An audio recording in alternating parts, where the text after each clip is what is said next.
Welcome, everyone, to the pre-Davos edition of DisrupTV. But we're in the green room, and we'll get some interesting insights, and of course, from our guests. We're going to introduce them in reverse order of appearance, and of course, they're going to tell us where they're coming in from, and of course, what they're talking about today. Jon, what's going on? Hey, coming in from Northampton, Mass, the Batcave, repacking bags as usual, and we're going to talk about the top AI vendor mistakes, and there are a lot of them, but also, will that disrupt AI leadership in a constructive way? Can we have a constructive segment? We're about to find out. We will. Sandra, where are you coming in from? What are we talking about? I'm calling in from Munich on my way to Davos, and we're going to talk about the ability of algorithms to peek into our psychology and then use the insights to potentially get us to do different things. Well, shout outs to Steffi and the DLD crew. Hope you're watching in and enjoy DLD. Gerd, where are we coming in from? What are we talking about? I'm in Lanzarote, Canary Islands. I live in Zurich, not in Lanzarote. And of course, I'm a futurist, so we'll talk about the future of AI and the difference between a tool and a purpose, and why I believe that AI is great and AGI not. So there you go. Well, either way, we know Gerd's tax basis is good between the cannons of Switzerland and somewhere in the Canary Islands. That's not the Cayman Islands, it's the Canary Islands. Yes, the Canary Islands are good. But anyways, hey, welcome to the show. And of course, we're here with our amazing co-host and co-founder, Vala Afshar, and our producer, Elle. And of course, Elle, take it away. All right, 3, 2, 1.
Welcome. Thank you for joining us on DisrupTV. My name is Vala Afshar. I'm the Chief Evangelist at Salesforce and your co-host for the next hour.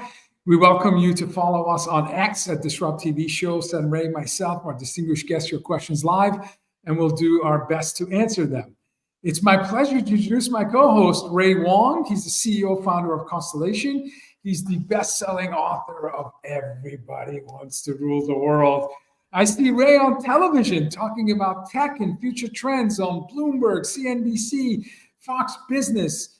In my humble opinion, he's one of the top futurists to follow on social media, including X at RWANG0. Welcome, Ray Wang, to DisrupTV. Hey, thanks a lot. Vala Afshar is not only the Chief Digital Evangelist for Salesforce, he's a personal friend and great buddy. But more importantly, he's the author of multiple books, including Boundless, a new mind. Unlimited business success, and a #1 seller on Amazon multiple times. Executives around the world pay attention to every one of his inspirational and insightful tweets. And when he's not speaking or keynoting for events at Salesforce, you can find him on ZDNet, Bloomberg, and other outlets. But more importantly, you can find him walking around talking to real people. So it's not about us. It's about our amazing guests. And of course, who do we have to kick it off today? We are really privileged to have Gerd Leonhard, a futurist, public thinker, author of a new book, Technology versus Humanity. He's also the CEO of Futures Agency. Gerd's future narrative is grounded in 4 Ps: people, planet, purpose, and prosperity. Gerd is one of the top-rated contemporary futurists worldwide. Gerd has presented at over 2,000 leading conferences and events over the past 20 years and worked with the biggest, most innovative companies in the world. You name the biggest, most innovative companies, Gerd has been there educating and inspiring them. He has influenced and inspired millions to imagine and create a better tomorrow.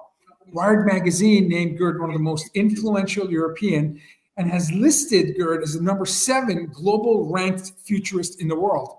As a leading voice of the future of humanity and author of best-selling book, Technology versus Humanity, The Coming Clash Between Man and Machine, Gerd has built storied reputation as a go-to keynote speaker and a thought leader when it comes to digital ethics, human beneficial technology, sustainability, and a need for a new future-fit economic logic. Welcome, Gerd, to Disrupt TV. Hey, thanks for having me. Sorry to cut your bio. We only have 20 minutes with you. You've done a lot. No, thank you. It's a long story. I used to be a musician too. So once you add that, I cut all of that. What instrument? Award-winning filmmaker, musician. You're truly a Renaissance futurist. He's definitely a Renaissance person, and of course that's really important. But we're talking about great leaders today, and great leaders actually have to act differently. Leadership is changing, uncertainty, exponential change is all over the place, and the leaders that we remember, like whether they're big generals or whether they're compassionate individuals or all these different things, is completely changing, right? Because the values and the stakeholders are different. So what are you seeing? Like, what's your opening thesis here when we look at your book and we talk about what's going on? Well, first I want to say the future is better than we think. Yes. Currently, no, I'm not just an optimist. I'm saying that as a realist. What I say, I'm a protopian, as Kevin Kelly says. So I'm not a utopian, not a dystopian. I think both of those stories are difficult, if popular. I'm a protopian. So we have a stepwise approach to a good future. And we hold all the cards. We have amazing technology getting better every day. We're solving global problems. The only thing that we are short of is enough wisdom to collaborate and to use the technology wisely. Right? So this is our major challenge. I always say it's not the tools, it's the tell-us, the wisdom, how we collaborate. And this is really my mission, is to help people understand how we can use technology to its best possible purpose, and while not forgetting that we have to remain human. That's a good point, that humanity aspect, right? How do we remain human in a more digitized and more AI and more world, right? I mean, we often say, when and where do you insert the human in the process now, as opposed to when do you automate or digitize, as we see that, especially with population dynamics, right? We're going to actually have less and less humans over time, I think is the big trend. So, sorry, Vala, go ahead. So. No, it's in our lifetime, we may see an inflection point from a human-led machine assist to a machine-led human assist. And this hyper automation priority that's driving business leaders to not only gain efficiency and productivity, but the space and intersection of even complex tasks, creative tasks. We talk a lot about a good future, and Kelly said, I think it's his pinned tweet is, the future is created by the optimist. Ultimately, over time, the future is developed by the optimist. I'm paraphrasing, but I think that's his pinned tweet on X. When you talk, what is a good future? What is your definition of good future? In your bio, I introduced the 4 Ps that you talk about in terms of a good future. But can you talk about how we can overcome crisis and establish trust and create a world where we can all benefit from use of technology? Well, there's one big challenge for us, is that we have to change our economic paradigm. Yes. And that is a global challenge, but especially a strong challenge in America, because, it's this forward-looking, let's say, economics-led or commerce-led a way of looking at the world. We've had a paradigm of looking at profit and growth and progress and stuff for a long time. It worked out pretty well for a long time, but now we're sort of at the top to where we have to rethink, what do we actually want from AI or AGI or any technology? And then it comes down, we don't just want money, we don't just want growth. We want other people, humans. We want purpose. We want to keep the planet, right? We want to keep the peace. So these are all important topics, and they're actually a lot more important than sometimes what people think of, of money and sort of good old-fashioned capitalism. So now we're moving into sort of a sustainable capitalism, as Al Gore said, 20 years ago. And technology is a driver of this. So I would say, we're entering 3 revolutions. The first one, digital. The second one, sustainable, everything sustainable. And the third one is purpose. So thinking about what do we need as humans and as a planet. So we have to have a holistic view. If we don't get the holistic view and work together on, for example, governing general intelligence and quantum computing and human genome editing and nuclear fusion, right? If we don't work together on harnessing that, we're in deep trouble. But if we do work together, this is a panacea, right? This is like the key to unlocking a place to where longevity is there and everything can be taken care of. So if we're lucky, we can solve water, we can solve food, we can solve energy, we can solve transportation, but we're going to have to work together to harness the power of how we do this. And this is the major challenge now. As a futurist, I'm interested in your point of view. So in my lifetime, I saw the PC to the internet and web wave revolution, and then I saw the mobile revolution, and then I saw cloud computing revolution, and each of these 3 to 4x market capitalization adjacent to these technologies, and now the AI revolution. So for me, in my lifetime again, from university to present day, internet, mobile, social, cloud, and now AI. 5 major that impacted my career, my work. Why do you think today there's even a greater emphasis on purpose and urgency, or is it just the same level of urgency and purpose that we've had all along? My sense is there's a greater need for shared success, alignment, trust, because again, now we've given technology agency to do work on our behalf. But I'm interested in your thoughts why purpose is even so much more important today than perhaps in the past. Well, AI, of course, is a general purpose technology now, just like fire or the internet, the printing press, and so on. Yep. The big difference here is that now we are capable of inventing something bigger than us. That wasn't true for cloud computing or for the internet itself, but now we can invent something that will make us the second most intelligent species, as Geoffrey Hinton says, right? And many others. And I think that's just a very bad idea to invent something that will be more powerful than us without asking questions. So really, I would prefer, let's invent something that can get the damn job done. That can just, competence. I mean, this is what Salesforce is doing, right? Competence, solve actual problems, make things more efficient, more liquid, more powerful, but not replace ourselves, right?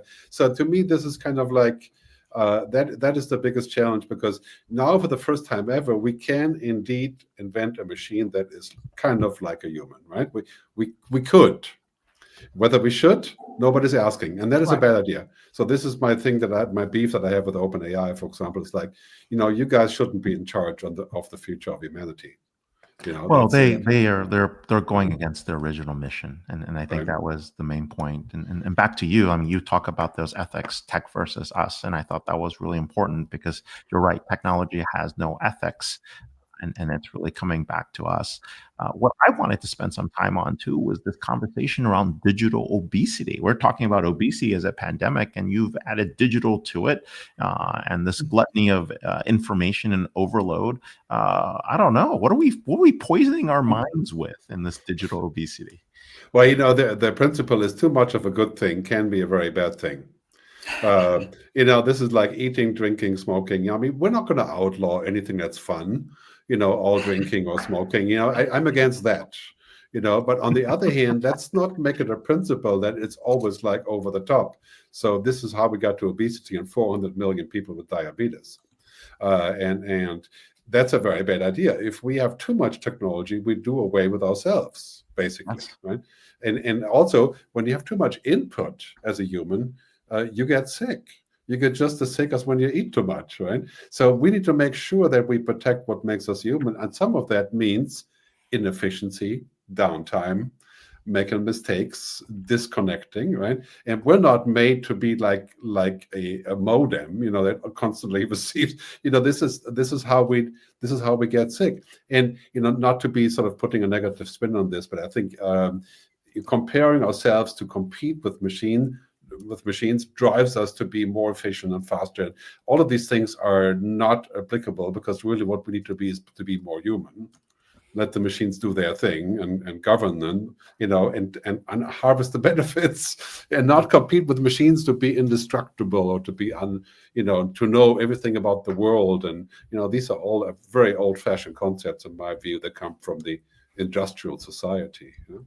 So Gerd, you and I and Ray, we have the privilege of advising CEOs, venture capitalists, startup founders. How do we guide business leaders, entrepreneurs? Working at my company, I have the fortune of being in front of, Fortune 100 executives. What do we tell these folks who are trying to develop their investment thesis, trying to gain market share, trying to delight their stakeholders, employees, customers, partners? Is it you need to throttle back on AI innovation because we're heading towards a point where we will find that we can't compete as humans against this level of intelligence, speed, personalization, scale? We need to build ecosystems where core values are aligned. What are your thoughts in terms of properly positioning business leaders who have responsibilities to shareholders, boards, and so they're driven by efficiency, by EBITDA, by margin, by hyper automation? How do we provide balanced point of view and put them, and create a clear clarity in terms of how they can improve society and grow prosperity in their businesses?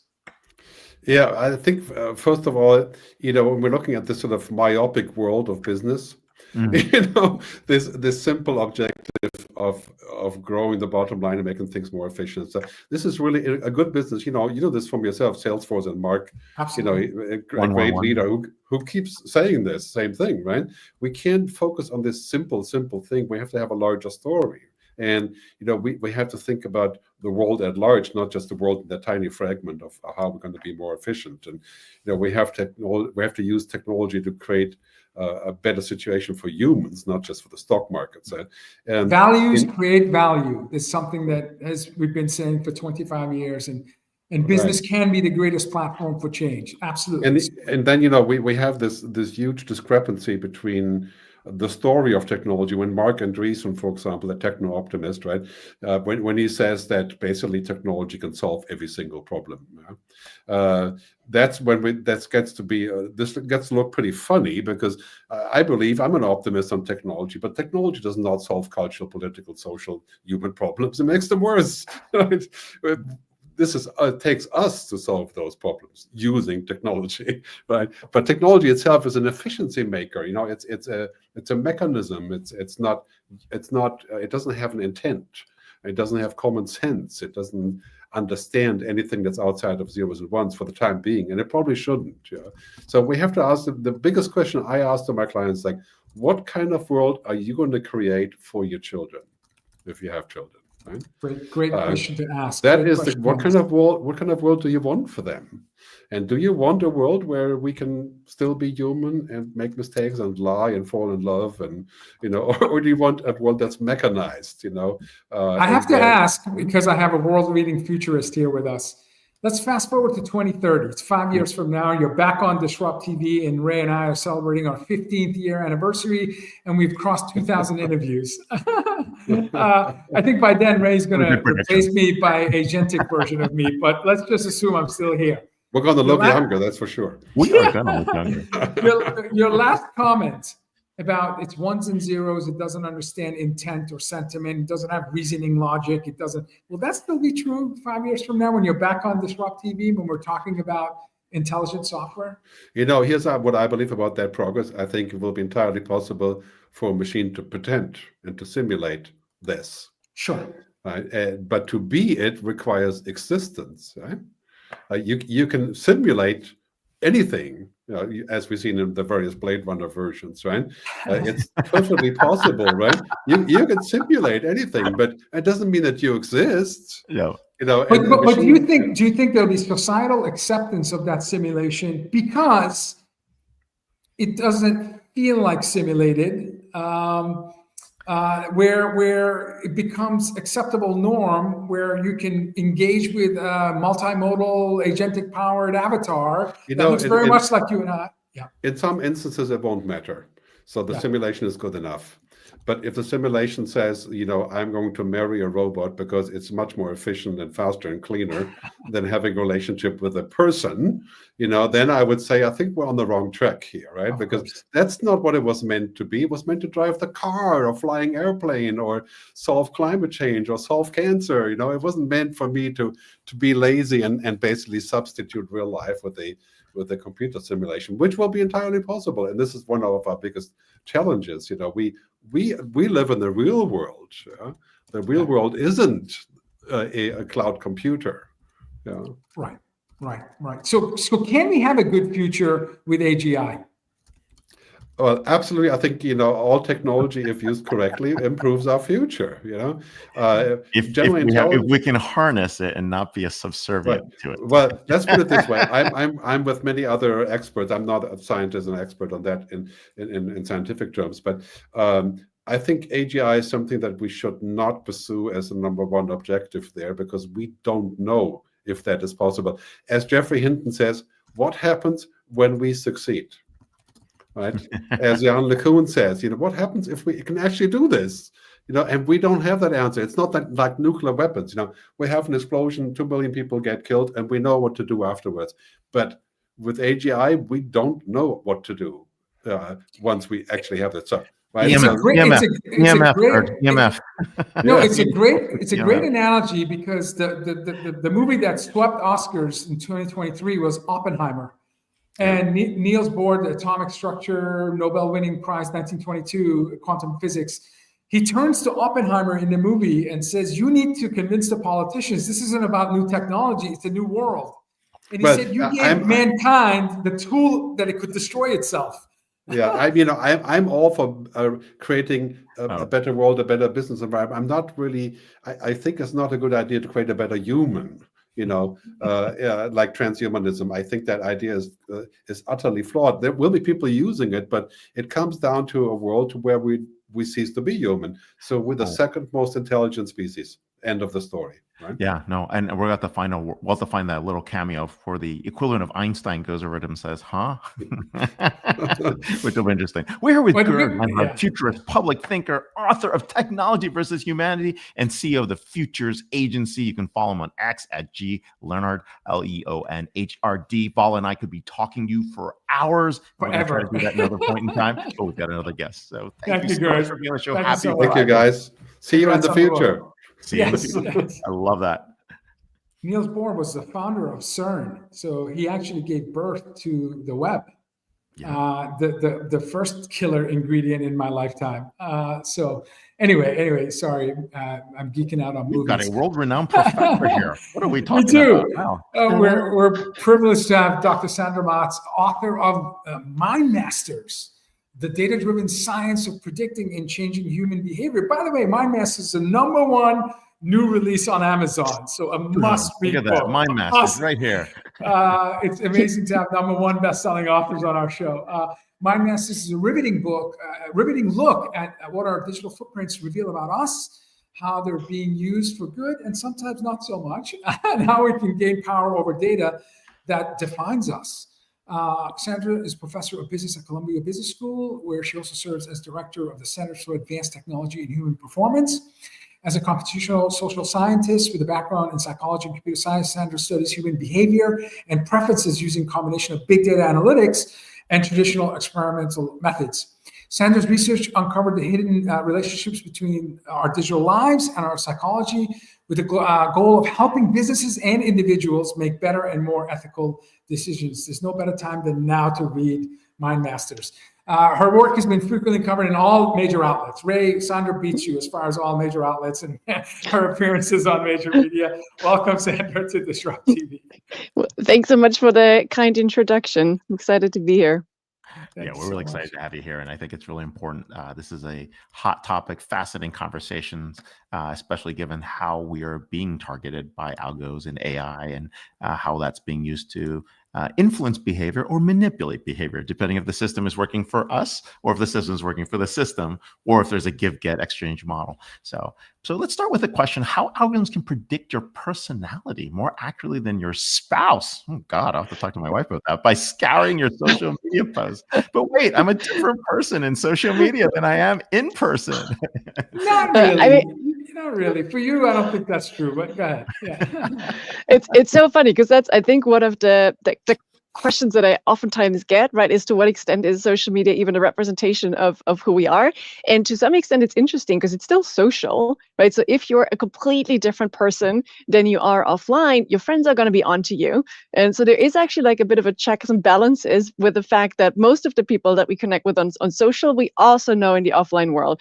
And most of us actually just, we all lie a little bit, right? We all make our lives a little bit better, but it's very rarely that, let's say if we're talking about something like introversion, extroversion, maybe we all pretend that we're a bit more social on social media, but it's quite rare that the introvert in real life just overtakes the extrovert on social media. So for computers and algorithms, it oftentimes doesn't even make that big of a difference. But coming back to the spouse, because I think that's it's just a very nice way of thinking about the accuracy of computers, right? I think when we started this research, like now 10, 15 years ago, we as scientists were amazed by how good algorithms are at translating all of the traces that you generate. And that's not just social media, by the way. So this is where we started, but there's so many other traces that you have far less control over, right? Think about your credit card swipes, the fact that your smartphone here captures your whereabouts and your kind of social interactions pretty much continuously without you really even blinking. And so what we learned is that they're really good at piecing together these data points into a more holistic psychological understanding of who you are. And that includes anything from your political ideology, sexual orientation, personality traits, mental health challenges, for example. And the comparison with a spouse was essentially looking at an algorithm who has access to your social media profiles, predicting your personality. And then now we could throw numbers at you and say, well, there's a correlation bit of like 0.5 of the algorithm predictions and your self-reported personality, and it doesn't mean anything to you, right? So what this my colleague did back in the day was say, well, why don't we compare the accuracy of an algorithm to people in our environment? And that's anyone from your work colleagues, friends, family members, and spouses. And what she found is like, even just looking at your social media profile, an algorithm can predict your personality with higher accuracy than everybody and is somewhat on par with the spouse. So you can imagine better algorithms now, more data, probably outperforms the spouse. It's funny. It's funny you say that. I mean, I've recruited senior executives into my company. I've hired dozens from vice president, directors, architects. And I find myself very quickly moving away from a 1 or 2 page CV, which is like the best representation of you with the best buzzwords and to surfing the web. And I feel like I can determine tone, sentiment, cultural fit, EQ, IQ, LQ, your love quotient, emotional, and much more accurately with a few thumb scrolls. And I'm a power user of social, like, it's almost like my digital diary. So I live on social, but I feel like I've excluded candidates very quickly based on content. And it wasn't their digital footprint. It was like their digital exhaust, those breadcrumbs they left behind, like capitalizing words and wearing their core values on their sleeves. And, almost sometimes I felt like they were like bullying their audience. To also in commercial, inviting people, because I'm like, wow, very thoughtful, very inspirational, very graceful way of positioning their points of view. So I find digital footprint and exhaust far more accurate, for me anyway, to determine whether you're going to make my short list, whether I'm going to talk to you at all levels. I mean, I'm talking deep 6-figure salary folks that I've recruited. So am I thinking about this okay, or should I? What are your thoughts about that? And maybe I shouldn't reveal that publicly. He's your next I know, co-author. I was like, well, that's it. He's your next co-author. No, but I do compare the ability of algorithms to the way that we've made judgments about people like for centuries, right? So I grew up in this tiny village in the southwest corner of Germany, and that was the business of my neighbors. The business of my neighbors were trying to observe everything that I did, right? So they knew exactly what I was doing on the weekends, who I was dating, my music preferences.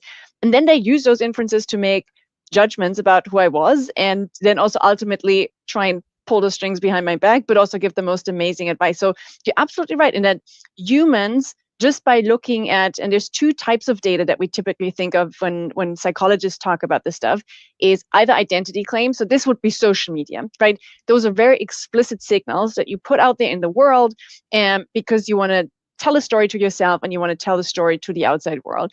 This is true for the analog world too, right? Because we have like posters on the wall that say something about who we have, like bumper stickers that signal our identity. And then there's the second category of what we call behavioral residue.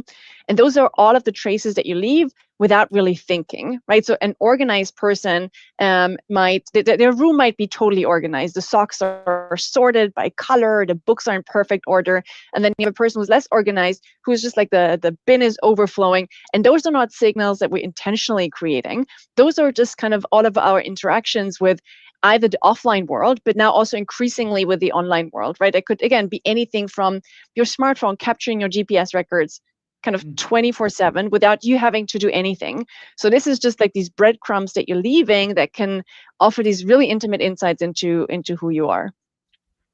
I like that. Behavioral residue. I like that. I'm going to use that. That's terrific. Go ahead, Ray. Well, hey, I was actually going to jump in, and I wanted to catch this because you're live at DLD right now, and you had the two scientists debate about the futures of tech. How did that go? I know that was at 6 p.m. a few hours back. What was your perspective? If you can share that with us from your keynote. Yeah.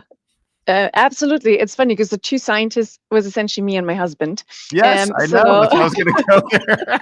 I wasn't going to go there. Awesome.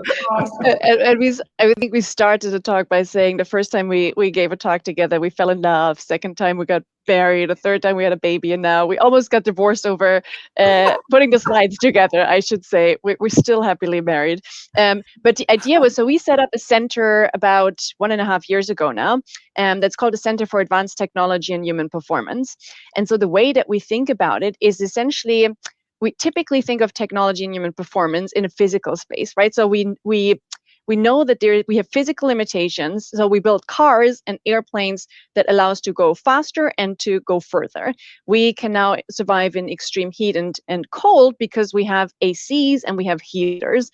And we are kind of trying to think, how do you use technology to help us overcome some of the cognitive limitations or solve some of the mental challenges that we're dealing with? And that could range anywhere from, how do I use technology, for example, to help people better track their mental health, and then also give people access to mental health care in a way that we're not seeing today?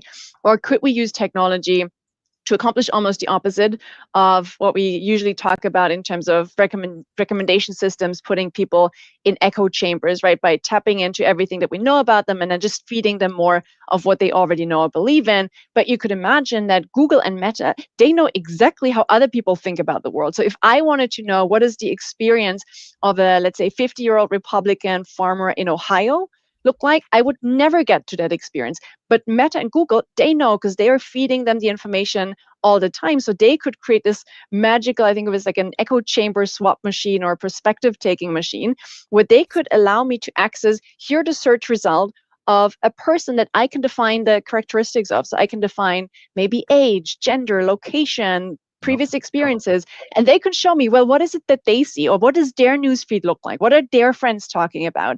So we're thinking really about, how do you use technology in a way that allows us to enhance our cognitive abilities and deal with some of the challenges that we have when it comes to both connecting to ourselves and to the people around us.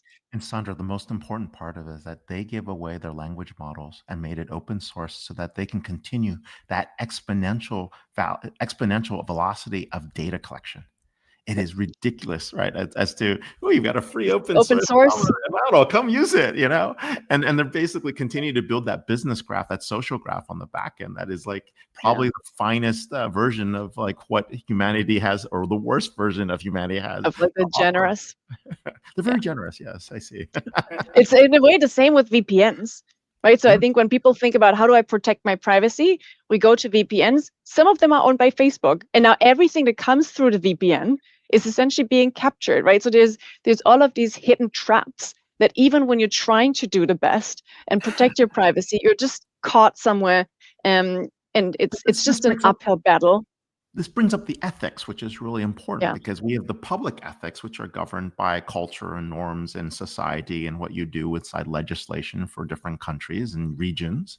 But then we have the ethics inside an organization when you have networks like Microsoft Teams spying on you.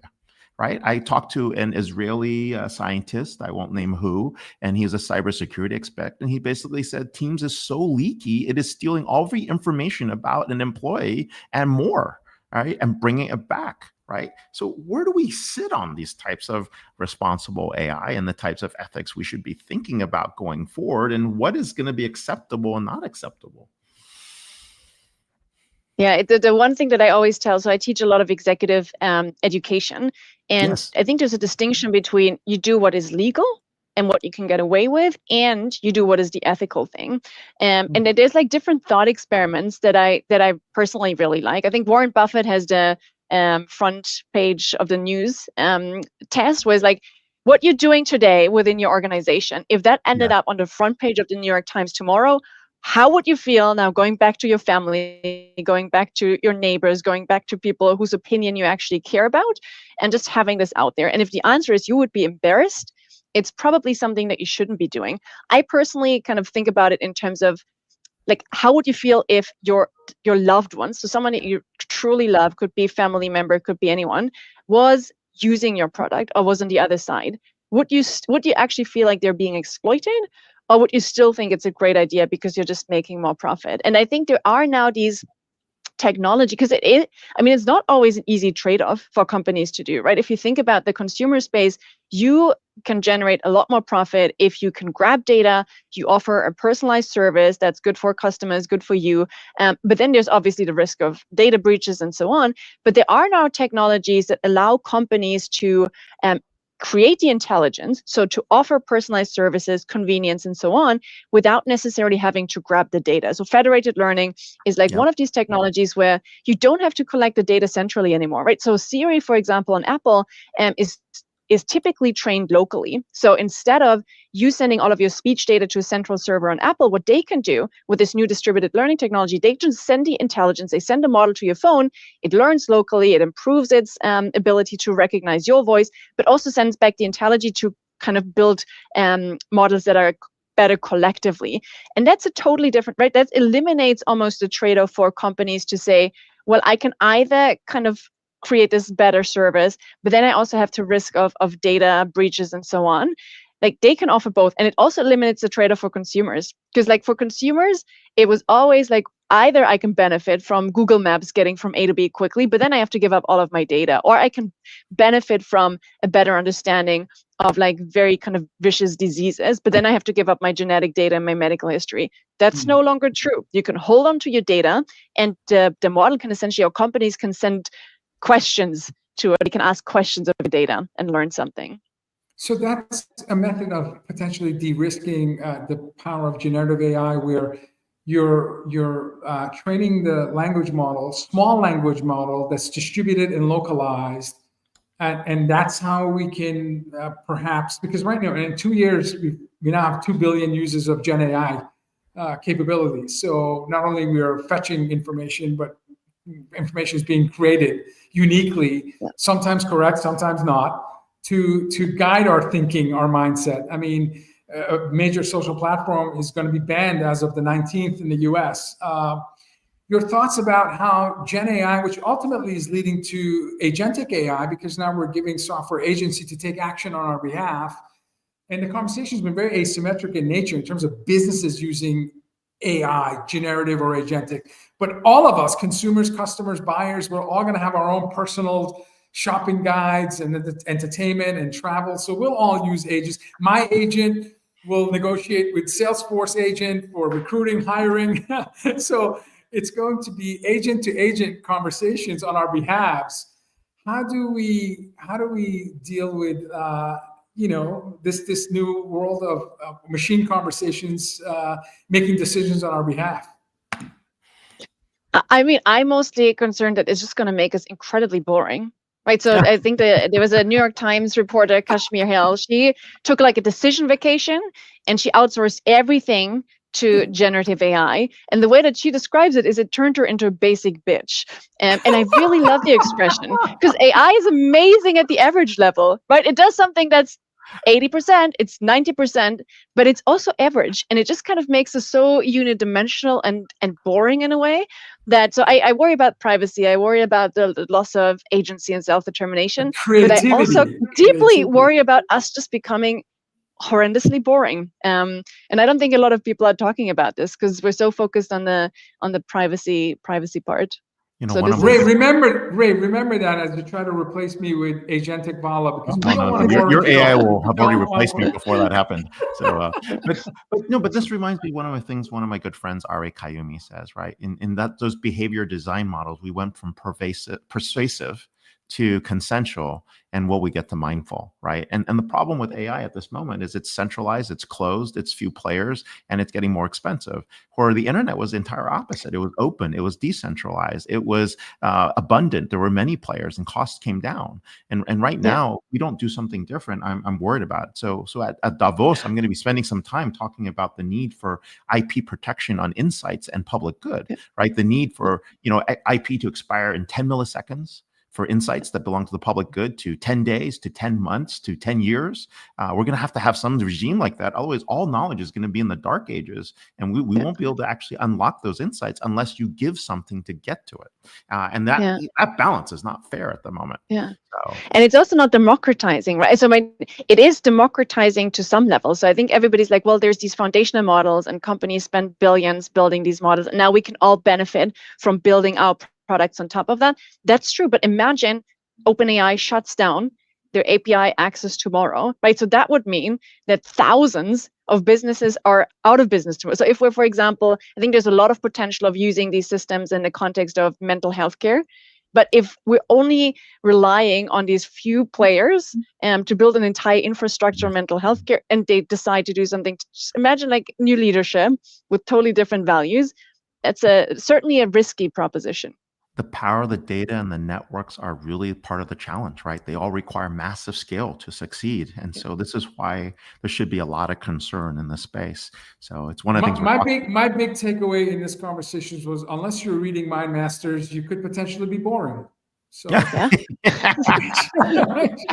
good call. Congratulations on your best-selling book. That was really enjoy well DLD. See you at Davos. I hope to see you there. Much. I'll trade some information and contacts. We'll kind of connect. So amazing. Thank you so much. Have a good Friday. Say hi to Steffi. So thank you so much. Bye-bye. Deep thoughts, amazing insights. But then we have another guest. Who is this? I wonder about Jon's behavioral residue, I think you have digital obesity. Are you suffering from that? Yeah, I am. We are. Well, it's Ray and our favorite guests back on Disrupt. I don't know what the number is. We got to ask Elle, but I'm guessing we're approaching 20 appearances of Jon Reed, who's co-founder of Diginomica. I want to talk about Diginomica versus Jon. Diginomica is a media analyst property designed to serve the interest of enterprise leaders in the digital era. I read Diginomica. I've had the good fortune last year for the first time to contribute to Diginomica. Thank you, Jon, for the invitation. I look forward to more this year. Diginomica was launched in 2013, so a 12-year-old media company that includes a team of writers and analysts based in the US and Europe who share decades of experience on enterprise and business computing. So Jon is a co-founder. Thank you for coming back to Disrupt. And we welcome your thoughts on our first two guests, because you usually give us your reflection of our prior guests when we start. So welcome. Thanks, guys. First of all, how am I supposed to follow that? Seriously. What the hell? Those were some dude. Those are some friggin' great conversations, and they didn't really even make me that grouchy, which is usually my starting point. That's high compliment. No, I feel like bases loaded, bottom of the ninth. What the hell am I supposed to do here? Yeah, I mean, hit a home run, baby. Hit a home run. Look, I think we could take this in so many different directions, and I think we agree on some things, we disagree on some things. I think what we sense, I think, is that this is a very high stakes and potent conversation. And one of the things that has really become like an obsession, because obviously AI is injected new life and a love-hate experience in my world around kind of grappling with it. And I'm doing it in a couple ways because I'm doing it in a project-based. I'm putting these things to the project test, but then also I'm trying to figure out where it's all going. And Ray, I think you just raised a really, really critically important point, because one of the things that's been really bothering me about AI leadership as a topic is that there's not that much awareness that what we're talking about with Gen AI and LLMs is a commercialized version of one strand of AI research that's received a whole lot of attention. But I actually put a lot of future hope not only in more intelligent and accurate forms of AI, but more decentralized forms of AI that are more affordable and make it much more possible for people to not worry about what Sam Altman ate for breakfast, because I really don't care, right? And you talk about how OpenAI's democratized all this stuff, fine, but it hasn't turned a profit yet.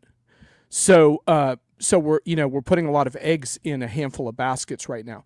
But having said that, I mean, it's also an incredibly exciting time because Vala, like you wrote in Diginomica, I think what's really exciting about right now for those of us with an investment in enterprise technology is I think we have a sense, because you wrote a lot about these blockages that are still affecting the enterprise, right? And I think we have a sense that we have a better shot than ever of really making some progress on those. And I think that's a really, really potent thing that gets us excited again about our work, because, I mean, look, we've been doing this a long time. We've been talking about these same silos and these same disconnects for, since the late 90s. And I think it's really interesting to think about taking another crack at them now. So I think, if I were to frame this conversation in a more optimistic way, that's how I would frame it. Yeah, I started doing research in terms of cause of death for living organisms, people, and 5 of the 10 top were due to blockages, from aneurysms to cardiovascular disease. And then research that was popping up more often than not, the combination of 3-dimensional tomography powered by AI could even predict heart attacks and strokes up to maybe 5 to 7 years in advance. And I realized, we have aspirin, we have stents, we have ways to resolve blockages in humans, but how hard is it to identify blockages in business? And then what's the aspirin or the stent in business? And it turns out there's dozens of blockages in business, incredibly difficult to identify. And even if you identify it, root causing and providing a remedy is a Herculean effort. So for the same reasons people die of blockages, I think businesses fail to reach their full potential and are on a death spiral due to blockages. And I'm hopeful that technologies like AI can help us detect, prevent, and create an opportunity for us to be a little bit smarter, noticing that there's an unhealthy pattern in business. Anyway, thank you for giving me the platform to speak about it, because it was a long form blog and only Diginomica doesn't have an allergic reaction to word count. Almost all your media counterparts, like, if you can't have a concise point of view under 700 words, they're not interested. And I'm like, listen, not all shit is done can be said in 700 words. Well, exactly. I mean, most of the problems that we most need to solve in this world are going to require attention spans beyond that of a gnat.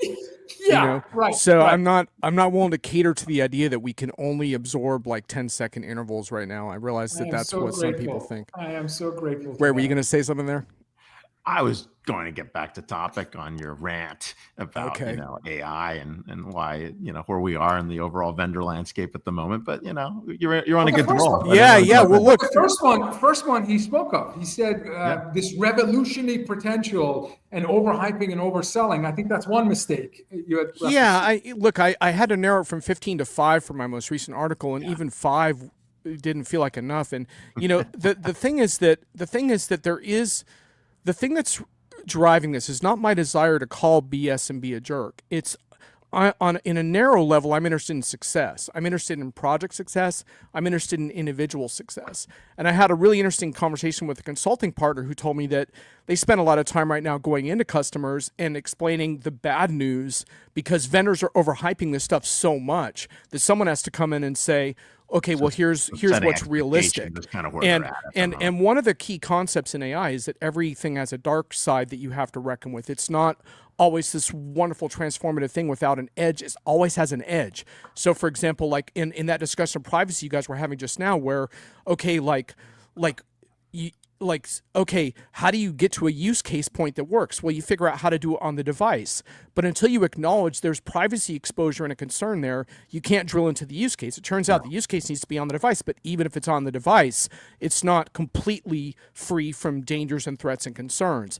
And that's the kind of conversation that enterprise leaders want to have, is they want to have very specific, precise conversations on exactly what the trade-offs are. And I was just listening to a couple of books on AI leadership because I'm like, well, let's aspire to be a leader, right? And they were actually really good. But one of the things that really pissed me off about them was talking about AI without acknowledging that this technology is expensive and probabilistic, in other words, inaccurate. Now, there are some things that can be done about both of those things and some really interesting research. But if you don't acknowledge some of that, you can't get into use case selection, which is maybe it's not the right tool for every single thing. You have to evaluate all of it. And so these are the kind of conversations I really want to have with enterprises, and customers really want to have them too. But the thing that I think you did do really well in this show is you're always nudging customers to always think about the possibilities too. And that's what we have to somehow figure out, guys. We have to figure out how to have a very precise conversation about how customers can be successful right now, but we also really need to push people on how is your industry going to change dramatically, and are you ready for that? And I would argue, well, that's not just an AI conversation, it's a much broader conversation, but it does include AI as part of it. And very few companies, I think, are really having that conversation in a collective and inspiring way. Instead, I'm hearing a lot of overhype around super automation and stuff. And I'm thinking, how does your best talent feel when they hear that conversation? What have you said to them about how their job and world is going to change? And I think what we're going to find is that it's not going to be so much people and automation on two different sides. There's going to be all this blurring where you're going to be part of some processes, you're going to pull out from others, you're going to get mixed in. Agents are going to ask you for input on stuff. You're going to send them off to do other stuff. It's not going to be this distinct thing, and we really need to talk about what that's going to look like to our workforces so that they can embrace this and not feel like, what the fuck, man? Wait, meet your new digital teammate? Oh my God. Like, no thanks. I don't want a digital teammate. Like, I want an assistant. I want someone who can help me get shit done. I don't want some teammate. A teammate can go rat me out to the boss. Like, I don't want that. Like, that teammate can outwork me into the fucking ground. Do you think that's going to feel good to me? Like, I need to go to sleep and take care of my kids and all this other stuff and look in on my mom because she's not feeling good. And my AI teammate is outperforming me all the time. Has anyone thought about what that feels like? Well, Sorry. I have to tell you, for someone who's having conversations with different models, it was a couple, like Claude and Pro edition of ChatGPT. When you start grounding your private language model with your own content, so when I'm doing research, I want to feed it. Here's 70 ZDNet articles I've written in the last 2 years. Here's the book I've written. Here's the Diginomica article I've written. And then I want to ground white papers and research from 20 what I consider to be, let's say, frontier AI companies, timestamped within the last 12 to 24 months. Because I don't want white papers written pre-gen AI. So anyway, you start having conversations with its input prompt system that's multimodal in nature. So you're feeding it videos, you're feeding it text, you're feeding. You start having conversations with it. You start correcting it in real time. You start giving it affirmation that you're on the right track in terms of what I want to, how I want to expand my thesis. And to be honest with you, after some time, you kind of lose sight that you're having a conversation with this piece of software. I don't know how to explain it. It's like me and you texting back and forth. Yeah. Look, and look, we humans develop like meaningful attachments to machines. I mean, I do it with my home device. I don't want to say the home device's name, but I have an emotional attachment to that device, and it's a good one or a bad one. Like, it's a pretty dumb bot, right? But Vala, you raised a really, really important point that is part of, I'm always trying to reframe this stuff because you see all these sensational headlines, like, for example, Jim and I recently telling someone to go kill themselves when they're trying to do their homework. And then Apple just pulled Apple News away from a AI summary program because it was too inaccurate. But in the enterprise context, like you're saying, there are actually some very interesting progress on grounding these models. Now, it doesn't make them perfect because they have some limitations around that, but you can do a whole lot of interesting stuff. And so I think it's going to be fascinating to think about that, where you start to see these use cases we're documenting where an insurance provider might train an entire model only on legal documentation pertaining to various kinds of claims and stuff like that. So there's no Harry Potter in that model. There's no there's no like whatever like believe it or not, the science of, we hear it like a vector database with large scale affinity group mapping, RAG. These are all these terminologies that there is science behind, and it does if you with proper usage, it does massively improve the relevancy. It improves it a lot. It doesn't solve all the problems around audibility that are important for certain kinds of transactions, but it can be very, very powerful. And I think one of the key use cases you're very familiar with that it's very promising for is certain kinds of first line support, because there's some level of accuracy tolerance there if you have good quality documentation and all of this stuff. But in enterprise, we've had 700,000 documents. Exactly. But I think one of the big things there around this leadership thing, and one of the things I do like that I'm hearing from AI leaders, is this notion of readiness, which is you're going to need quality data in the parameters that you want from that, like just like training it with your own books and articles. The benefit of that is that that's some structure, because that's not just all kinds of random stuff. That's structured data around topics. And of course, it can be in unstructured formats in a lot of enterprises too. It's not so much, but the point is it's on topic. It's about a particular topic. So it might be unstructured service interactions, but feeding that back into the model is really potent. So I find myself on all these weird parts of these arguments, because sometimes I'm calling BS, and sometimes I'm saying, wait, take a closer look at what these enterprises are doing, because it actually is different than what Google is doing on inline search every day, that is, arguably destroying the open web while serving up inaccurate, crappy results. So, it really depends on the use case. And so one of my big things for vendors going into next year is, let's not sell this so hard. Let's have transparent conversations and educate people and help them wrap their heads around all of this, because we're all sold on this to some extent. In other words, we may not all buy AI, but I think the vast majority of people that touch technology know that if they don't grapple with this, it's going to kick them in the ass. I think we all understand that. So can we have these conversations? And this 2024 has been like single task, single line of business, more towards the end of the year, multitask, single line of business. So it's been like domain expertise confined to marketing, sales, commerce. The next 12 months, you're going to see cross line of business. So it's almost enterprise like agentic. So it's more like collaborative, and it's going to be agent to agent. I actually think we'll have CEO agents, customer experience orchestrators, CEO, customer experience orchestrators, where your sales agent is keeping track of what's happening in the service side, and the service side is looking at what's happening on the market side and your commerce. So there's an orchestration across lines of business. So now you've got enterprise scale agentic layer. And then once your partners are invited, because in my world, you're working with the Accentures of the world and Deloitte's and BCGs and 2,000 partners. Now the agents are speaking and engaging with agents outside the wall of Salesforce. So you've gone from line of business to enterprise to ecosystem. But it is, but I would point out very quickly that that's going to be very disruptive also to Salesforce, in how licensing works, how pricing works, how data consumption works, and also how many users are going to be patient when you get this message saying, sorry, but we don't have access to that vendor's data. Salesforce or whatever vendor doesn't get along with this vendor, and now I can't complete a process. I think it's going to be really interesting, because the part of the silo breaking is this notion that eventually you're going to have an assistant and you tell it to do something and it does it. You don't want to hear about what am I licensed for and what am I not. So John, I agree with that. There's a personification on a couple fronts. One, we're going to see personalities emerge. Right. And I use this intentionally. Please don't take any offense, anyone out there. But in procurement, if you're looking for the top negotiators in the world, right, I'm going to have the Shanghainese negotiator. I'm going to have the Israeli negotiator. I'm going to have the Gujarati negotiator. I'm going to have the Colombian who might come and kill you afterwards. I might have the American like that just plays dumb and actually kicks ass later. Like there's all these different styles, right? And we haven't incorporated the fact that there's going to be styles.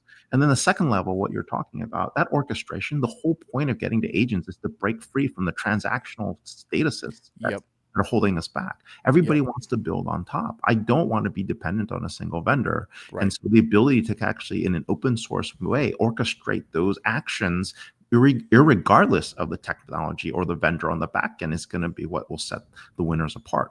But back to some of the conversations we had earlier, we don't have an open source model that's viable because the data centers are expensive, the power is expensive, the social networks are massively huge, and this is a scale game. So unlike the internet where we actually opened everything up and said, hey, go play, here we're just like, you go play and we'll take all your insights, and that's not fun. Right. Yeah, and it's early on in the world of networking. Every device has a MAC address, media access control access, that uniquely defines every piece of equipment that's on a network. We don't even have standards that identify the efficacy and agency where this is an agent from this company communicating with this agent at this company. And think about all of the interactions that happen across the borders of your company. And in a machine-led world, you need to be able to uniquely identify who are these agents and do they have alignment in terms of core values, guiding principles, governance. So we're so early, but believe you me, in a blink of an eye, it's going to be it's going to be line of LOB to enterprise to ecosystem. And it's moving fast. It has. I know we're out of time, but I just want to point out that. Oh shoot, we are. Sorry about that. Elle's probably starving. We've got to move. Yeah, exactly. But AI is not going to save us from ourselves. AI essentially functions as an accelerant based on the state of your organization at that time, and so you need to be aware of that because there's a lot of, Val, you talked about identifying blockages. You still have to have the collective will and the cultural will, I think, to address them. And I think that may be actually more important. The technology gives you the confidence to revisit problems that bummed you out for so long that you almost gave up. But now you need the organizational will. And I would argue that the culture and the hope and the inspiration around that, we need to feel like you guys framed this whole discussion today, that we have positive, empowering futures around this stuff, despite the challenges that we're going to face. And if we can frame it that way, then I'm excited for what we're going to see. But if we can't, I think we're going to unleash tools that actually are more powerful sort of headcount destruction tools than actually are empowering for people. So let's see what happens. I agree with you. Yeah. Sorry, one last question. I know we're over time. You mentioned books about positioning leaders in the AI economy. Any blind spots that you revealed reading the books? Any books you recommend? Is any aha moment in terms of what's the one advice you give to business leaders to ready themselves for this new world? Yeah, I mean, I think we hit on it, and I'll post something in one of the LinkedIn groups with a list of the things, like after you post the replay, so people can see what I looked at before the show. But just real quick, I think part of it is sort of moving ahead with conservative data-focused use cases to build organizational momentum, but not losing track of the ambitious, like the art of the possible stuff. So those are really the two things. And I think, unfortunately, and people may not want to hear this, it's also about a much deeper level of technical literacy, because you can't evaluate the claims on this technology without really getting under the hood. And the beauty of today's internet is you can get under that hood. I've been listening to so many deep dives on RAG and everything else, and every enterprise leader needs a deeper level of tech literacy. You simply can't pass this off to IT the way you would for like ERP security or something like that. You have to study this technology, or you won't understand how many heads you can reduce, which is usually a lot less than you thought it was from what it looked like at first. Remember, where and when you insert a human is the question, not where you automate. It's the art of AI design, Ray. Yes. It's the people that win at this game are going to design better AI systems. That's what it's going to be. John, always a pleasure. Always. Thank you for being here. Will you be at the Serum Players IRL 2025 event, dude? You got it, man. January 21st, 22nd. Yep. In fact, my colleague, my sidekick Brian Summer, and I got a little something planned, so we're going to be on stage. Yeah, so. Paul Greenberg, Brent Leary. Big sponsors, Salesforce, Pega, Oracle, a whole bunch of folks. You got Brian Solis. See you there. You got Jonathan Becker. You got all these folks that are coming. This is the event. 15 years of CRM players. We give our shout outs to them, and I know you're going to be there. So the legends, OGs, both of them. Legends. So indeed. It's a great Thank group. you, John. Thank you. Pleasure. Thanks. Go Patriots. Wait, no. Sorry. We need all the help we can get, man. I'm excited. New coach. We got a quarterback. All right. Yeah, we do. Let's go. Good thing about a dog in this fight. Yeah. Thanks, John. We'll see you in the green room if you're back. All right, very cool. Hey, Vala, are we? I guess you know what? We don't care about time constraints anymore on the back end. This is good. I love it. So no, we respect and appreciate. Because we're getting excited. I love this. We're gonna go. We're gonna go deep with folks. If we have to go deeper, we'll go deeper. Right? Yeah. If we're gonna go longer. We're gonna go longer. We're gonna interview like CEOs, and we might just do them in the middle of the week and play them later too. Right? In the broadcast. Some of the guests we're targeting are high-profile guests, and so we can't assume that their schedule allows them to be available on our fixed 9-year schedule. I agree. Of Fridays. A lot of changes coming to the show. We'll certainly proactively let you know when the shows are, and you can always watch the recording. We love it when you join us live because you can influence the narrative. Next week, we have episode 387. We're inching our way to our 400th episode. Manar Morales, founder, CEO of Diversity and Flexibility Alliance, and author of The Flexibility Paradigm, Humanizing the Workplace for Productivity, Profitability, and Possibilities, our first guest. And then we have Dr. Christopher DiCarlo, author of Building a God, The Ethics of AI and Race to Control It. As you know, last year we had 70 authors on DisrupTV. The year before that, coincidentally, we had 70 authors on DisrupTV. So we're averaging more than one author per week on our show. And so if you are reading a book that educates and inspires you, it doesn't necessarily have to be a new book, but we always love promoting new authors, new books. Please let us know. Let our producer, El Froze, know. Join the DisrupTV show on X and send us messages in terms of who you want to see on the show. As Ray said, we're going to target CEOs, best-selling authors, venture capitalists, entrepreneurs of successful startups. We're looking at unicorn, established startups to be on the show, but we're always open, always flexible. We're here to serve you. About big ideas, big names, big conversations. That's really where we're going to head. So, absolutely, that's the year 2025. If it's Friday, it's DisrupTV. Thank you for watching, and we look forward to talking to you next week. Bye, everyone.